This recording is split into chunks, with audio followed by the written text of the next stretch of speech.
Presented by Neelkamal music Tarwara Siwan.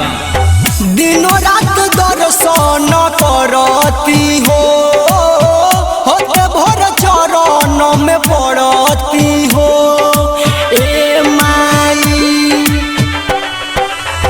दिनों रात दर्शन करती हो, होते भोर चरण में पड़ती हो।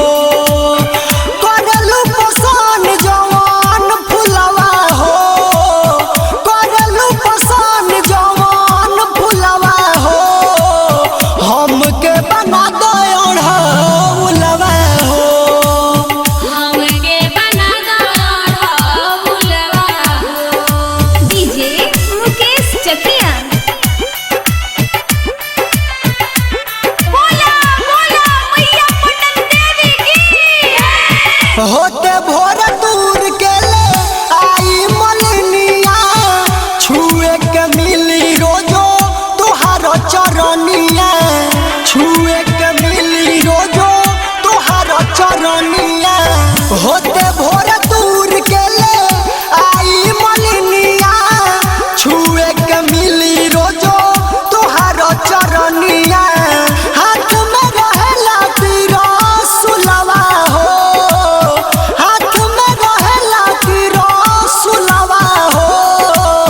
हमके बना दयालवा ए माई, हमके बना दयालवा। डीजे मुकेश चकिया। बोला बोला जोता वाली माई की।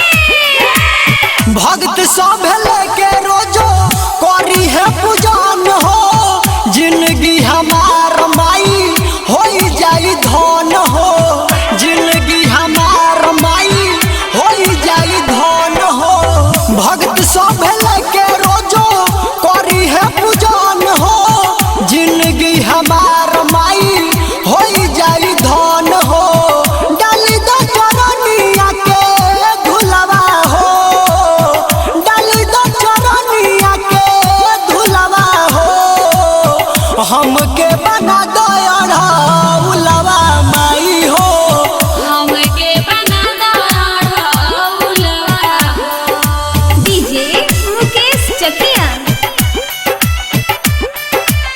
प्रेम से बोली शेरा वाली मैया की।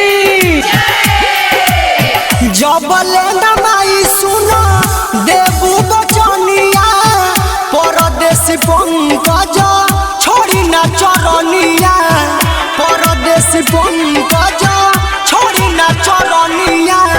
जब लेना माई सुना देबू बचनिया, परदेसी पंकज छोड़ी ना चरनिया। रही सैलेश कहे रहुलवा हो, रही सैलेश कहे रहुलवा हो। हमके बना दयालवा माई हो, हमके बना दयालवा।